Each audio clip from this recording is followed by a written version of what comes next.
കുളത്തൂപ്പുഴയിലെ കാട്ടാന ആക്രമണവുമായി ബന്ധപ്പെട്ടാണ്. അതിൽ ഒരാൾക്ക് ഗുരുതരമായി പരിക്കേറ്റിരുന്നു. കുളത്തൂപ്പുഴ ഡാലി സ്വദേശിയായ പ്രകാശിനാണ് പരിക്കേറ്റത്. ലിജോ റോളൻസ് വിവരങ്ങൾ നൽകും. ലിജോ, എപ്പോഴാണ് കാട്ടാന ആക്രമണം ഉണ്ടായത്? എന്താണ് വിവരങ്ങൾ?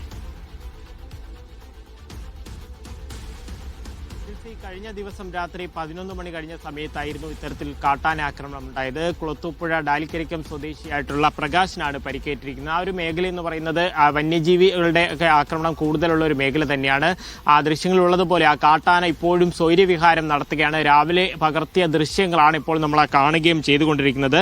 കഴിഞ്ഞ ദിവസം ജോലിക്ക് പോയതിനു ശേഷം രാത്രി തിരികെ വീട്ടിലേക്ക് മടങ്ങുകയായിരുന്നു പ്രകാശൻ. 48 വയസ്സായിരുന്നു. ഇയാൾ തിരികെ മടങ്ങുന്ന വഴിക്ക് മുന്നിൽ കാട്ടാനയുടെ മുന്നിൽ അകപ്പെടുകയായിരുന്നു. ആ കാട്ടാന ഉടൻ തന്നെ തുമ്പിക്കൈ കൊണ്ട് ചുഴറ്റിയെടുത്ത് ഇയാളെ എറിയുകയായിരുന്നു. സമീപത്തെ ഒരു തോട്ടിലേക്ക് വീണത്, അതായത് വെള്ളത്തിലേക്ക് വീണത് കൊണ്ട് മാത്രമാണ് ജീവൻ പോകാതെ ഇയാൾ രക്ഷപ്പെട്ടത്. പക്ഷേ ആ വീഴ്ചയുടെ ഒരു ആഘാതത്തിൽ തോളെല്ലിനാണ് പൊട്ടലേറ്റിരിക്കുന്നത്. തിരുവനന്തപുരം മെഡിക്കൽ കോളേജ് ആശുപത്രിയിലാണ് ഇപ്പോൾ ചികിത്സയിലുള്ളത്. നാട്ടുകാർ വലിയ പരാതി ഉയർത്തുകയും ചെയ്യുന്നുണ്ട്. അടിയന്തര പരിഹാരം ഉണ്ടായില്ലെങ്കിൽ പ്രതിഷേധവുമായി RO ഓഫീസിലേക്ക് മാർച്ച് നടത്തുമെന്നുള്ളൊരു കാര്യമാണ് അറിയിക്കുന്നത്.